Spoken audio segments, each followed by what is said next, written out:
I recently had a client cancel my Retain group coaching program, but I don't see it as a bad thing. I'm going to explain why in this episode and help you understand how you need to think differently about your cancellations. So I was leading my Retain coaching call this morning, and we got in a conversation about cancellation mindset. We were talking about the cancellation process and how they should be reimagining their cancellation process so that it has a landing page with multiple paths. One of the things that I talked about is this mindset around cancellations. I think oftentimes we think that we need to deter 100% of cancellations, that all cancellations are bad cancellations, but that's not actually true. I really like to approach cancellations in the same way that I like to approach sales, which is ethically. What does that mean? That means that my job isn't necessarily to keep you in the membership, just like my job isn't to sell you on the membership. My job is to give you the information that you need to make the decision that's best for you right now. So the decision that's best for you may be to not join, or it may be to leave for various reasons.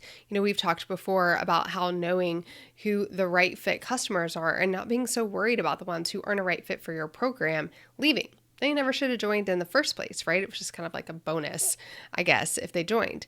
But today I want to talk about the other form of cancellation that I think a lot of people forget about, and it's really a missed opportunity to help people feel good about leaving and even to continue to be people who refer others and talk well about your program. So recently I had a client in my Retain program who canceled. And cancellations never feel good. Trust me. I know the feeling when cancellations don't feel good. But in talking with this client about why they were leaving, it became very evident this was not a cancellation. This is a graduation. Why? Well, their retention rate is regularly in the 97 or 98%.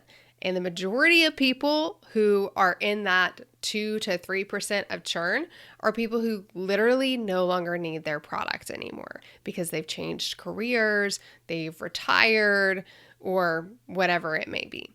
So the work is done, right? I should be celebrating this, not grieving the cancellation. And this is the thing. We often forget that the way to graduate our program is to cancel our program.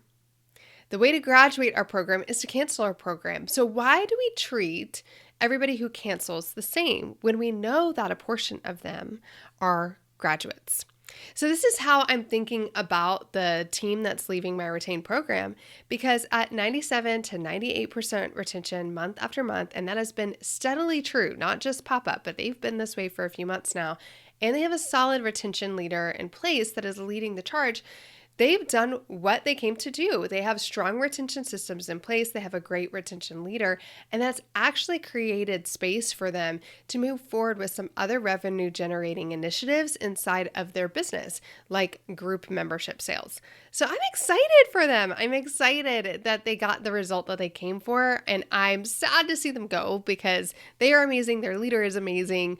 But at the same time, I am celebrating their graduation. Now, some people would argue with me on this. They would tell me that if somebody is graduating, well, then I need to think about additional programs, or how can I cater to people and create content for people who are at this more advanced level.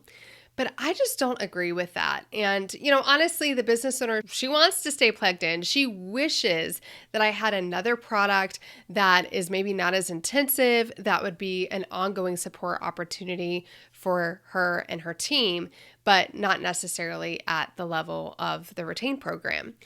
So initially, my thought is, oh, yes, what could I create for them? That would be so great. But I always go back to my action priority matrix that I talked about in a previous episode.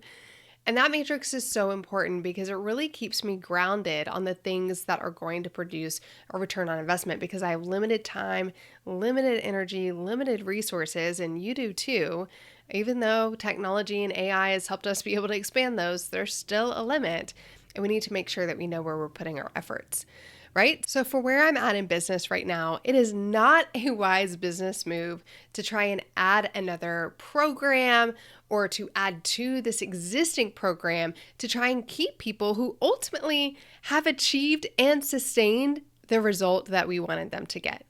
I would much rather send them on their way with a congratulations graduation and hope that when they encounter people who need community and retention help, that they're going to continue to refer because, hey, they got such a great result that they actually graduated in the program. So here's a little homework for you to do. I want you to look at your cancellations from the last, let's say, 3 months. And I want you to break out any of those that should be considered graduations instead of cancellations. Now, if you don't know what to look for, you can look at your cancellation surveys, which hopefully you're at least asking one question when they cancel. You can look at the progress that they've made in the program. Were they one of your advanced stage members or were they earlier on in the program? You can look at how long they've been in the program. So for most programs, most memberships and subscriptions, if they've been in it for 3 months, they're probably not graduating if they cancel, right? So length of time can be an indication of graduation, although time in a program doesn't necessarily equate to progress. So I do really like to be either able to directly ask them why they're leaving and get them to tell me essentially that I've made the progress, I've done the thing, I've achieved the result. Or I like to see some sort of indicator of progress inside of their data, okay? So you got to know why people are leaving. And if not, I want you to implement that. I want you to ask one question when people go through the cancellation process. I want you to ask them one question of, why are you canceling? It's pretty simple. Then I want you to calculate the percentage of cancellations that are graduations. And what this will do, it should tell you a couple of things.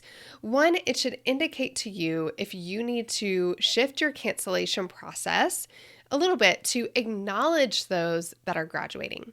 So I talk about this in other episodes where I talk about cancellation, but we really like to have a landing page with a video on the landing page and that video acknowledging people who are graduating from the program, who have achieved the result, right? And then we go on to acknowledge people who are giving up on themselves, not making any progress, feel stuck, or those that are truly no longer a fit for the program. But that'll tell you, is it a priority for me to revise my cancellation process because I'm leaving just a bad taste for the people who are actually graduating because I'm treating them like somebody who's canceling, right? And the other thing that you should learn is how good are you at getting people results? This is a challenging question to ask, but if you don't see people graduating from your program, I would be concerned about my ability to get people results. Now, some of you may tell me, well, they're not leaving because we provide all this ongoing support and et cetera. And I get it. But at the end of the day, our job as leaders and coaches or whatever role that you play should not be to make people dependent on you. It should be to equip people to be independent, to lead and run their businesses on their own, to maintain their health with an established routine that no longer requires them to add additional resources or whatever it might be. Now, there are some journeys that are lifelong journeys, like support for different health and wellness concerns. I get that. I get that there are some situations that are a bit nuanced where really you're not going to have people graduate. But I would bet for most of you that you truly have an end to the program, where you have a point where people have achieved a particular result. So when you break out the graduations versus the cancellations, you're going to be looking for those two pieces of data that are important for you. Do we have enough graduations to warrant thinking about how to shift this process so that we're acknowledging those graduations? And then second, if we don't have enough, we should be concerned about our ability to help people make progress. Now, this is really important because it can impact your retention rate. In fact, I often will tell business owners to break down their retention rate separately so that we can actually look at the customers who are a right fit for the business, who are still needing our help, who are leaving, versus the ones that truly aren't a right fit or are graduating.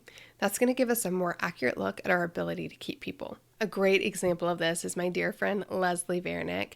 Leslie has a community for Christian women in destructive marriages.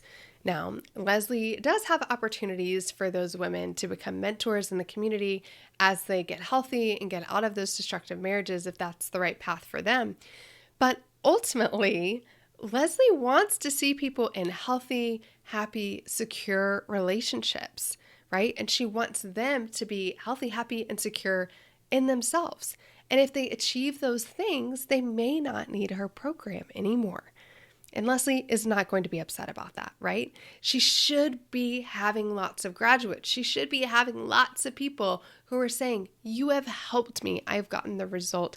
And I'm so thankful for this community. And maybe I want to stay because I love this community and I want to give back as a mentor. But maybe it's time for me to move on. And that's okay too. So I just wanted to plant this seed for you, give you a little bit of homework to help you start thinking about cancellations versus graduations, realizing that although they're probably going through the exact same process in your business, that they're actually two different people that should be getting two different experiences.